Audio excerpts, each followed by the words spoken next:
ముండమోపిది ఎదురు వచ్చిందని ముఖం మీద అనేసాను. సిగ్గుండొద్దంట. శుభమా అంట బయలుదేరుతుంటే కథ పక్కకు తప్పుకోవాలని తెలియదో. దరిద్ర బతుకులు బై ఆపు. పాడు మొహం ఎదురు వచ్చింది పొద్దున్నే. పాడు మొహందే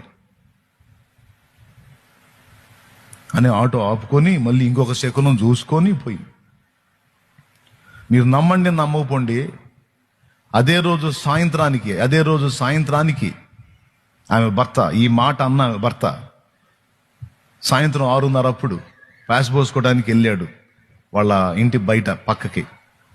పోయినోడు పోయిన దగ్గరే కూర్చున్నాడు. అయిపోయాడు, చచ్చిపోయాడు.